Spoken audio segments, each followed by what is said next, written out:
Radhe Radhe, good morning. The fool എന്നതിൻ്റെ അർത്ഥം എന്താണെന്നറിയാമോ? കുട്ടികളെ പോലെ നിഷ്കളങ്കൻ എന്നാണ്. അതായത് നിങ്ങൾ മണ്ടൻ എന്ന് വിളിക്കും. ആ മണ്ടന്റെ അർത്ഥം യഥാർത്ഥത്തിൽ നിഷ്കളങ്കൻ എന്നാണ്. ആരെയാണ് നിങ്ങൾ മണ്ടൻ എന്ന് വിളിക്കുന്നത്? പുസ്തകങ്ങളിലൂടെ കിട്ടുന്ന അറിവില്ലാത്തവനെയാണ് നിങ്ങൾ മണ്ടൻ എന്ന് വിളിക്കുന്നത്.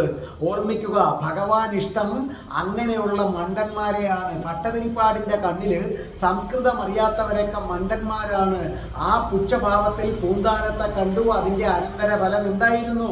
വാതരോഗം കൂടി കഷ്ടപ്പെടുകയായിരുന്നു. അപ്പൊ പണ്ഡിതനായ ഭട്ടതിരിപ്പാടിനേക്കാൾ മണ്ടനായ പൂന്താനത്തെയാണ് ആർക്കിഷ്ടം? കൃഷ്ണനിഷ്ടം. ഗോപസ്ത്രീകള്, അവർക്ക് പുസ്തകപരമായി യാതൊരു അറിവുമില്ല.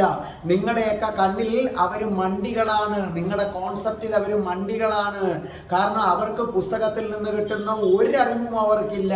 പക്ഷേ ആ ഗോപസ്ത്രീകൾ, കൃഷ്ണൻ ആരായിരുന്നു? ഇവിടുത്തെ ഏറ്റവും വലിയ പണ്ഡിതയ്ക്ക് പോലും ഗോപസ്ത്രീകൾക്ക് ലഭിച്ച അനുഗ്രഹം കിട്ടിയിട്ടില്ല എന്ന് മനസ്സിലാക്കുക. കൂട്ടുകാരൻ ചക്രവർത്തിയായിട്ടും കൃഷ്ണനെ പോയി കണ്ട് ദാരിദ്ര്യം മാറ്റാതെ ഈ ദാരിദ്ര്യത്തിൽ മുഴുകിക്കഴിയുന്ന കുചേലനുണ്ടല്ലോ, ആ കുചേലൻ നാട്ടുകാരുടെ കണ്ണിൽ മണ്ടനായിരുന്നു. ഇതൊക്കെ മനസ്സിലാക്കിയിട്ടാണ് ബുദ്ധ ഭഗവാൻ പറഞ്ഞത് പുസ്തകങ്ങൾ ഉപേക്ഷിക്കാൻ. നിങ്ങളാകട്ടെ കുറെ പുരാണങ്ങൾ വായിക്കും, ഏതെങ്കിലും വേദങ്ങൾ വായിക്കും, പിന്നെ കുറെ സ്വാമിമാരുടെ ഗുരുജിമാരുടെ വചനങ്ങളൊക്കെ അങ്ങോട്ട് കാണാപ്പാഠം പഠിക്കും. എന്നിട്ട് ആൾക്കാരുമായി തർക്കം തുടങ്ങും. ആര് പറഞ്ഞു? ഗർഗപുരാണത്തിൽ ഇങ്ങനെ പറഞ്ഞിട്ടുണ്ട്, രാമായണത്തിൽ ഇങ്ങനെ, ഋഗ്വേദത്തിൽ ഇങ്ങനെ, ഇന്ന ഗുരുജി ഇന്ന കണക്ക് പറഞ്ഞിട്ടുണ്ടല്ലോ, അതൊക്കെ മാറ്റിവെക്കൂ. നോക്കൂ, സോക്രട്ടീസിനെ പോലെയാകൂ.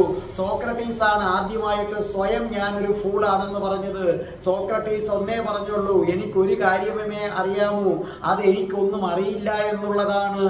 അതുകൊണ്ട് ഗ്രന്ഥങ്ങൾ വായിക്കുന്നത് നിർത്തി ആ സമയത്തും കൂടെ ഭഗവാനെ സ്മരിക്കുക. സ്വയം ഒരു ഫൂളായി മാറുക. നിങ്ങൾ ഫൂളിന് നൽകുന്ന അർത്ഥം മണ്ടനെന്നാണെങ്കിൽ ഭഗവാൻ നൽകുന്ന അർത്ഥം നിഷ്കളങ്കൻ എന്നാണ്. ഒരു വിഡ്ഢിക്ക് വേഗം ഈശ്വര പ്രാപ്തി ലഭിക്കും. അതുകൊണ്ട് ഇന്നു മുതൽ പുച്ഛത്തോടെ ആരെയും നിങ്ങൾ ഫൂൾ അല്ലെങ്കിൽ മണ്ടൻ എന്ന് വിളിക്കരുത്.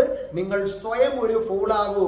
നിങ്ങൾ സ്വയം പറയൂ, എനിക്കൊരേ ഒരു കാര്യമേ അറിയാവൂ, അത് ഒന്നും അറിഞ്ഞുകൂടാ എന്നുള്ളതാണ്. ഭഗവാനേ ഗുഡ് മോർണിംഗ്. രാധേ രാധേ, ഓ രാധേ രാധേ, രാധേ രാധേ, ഓ രാധേ രാധേ.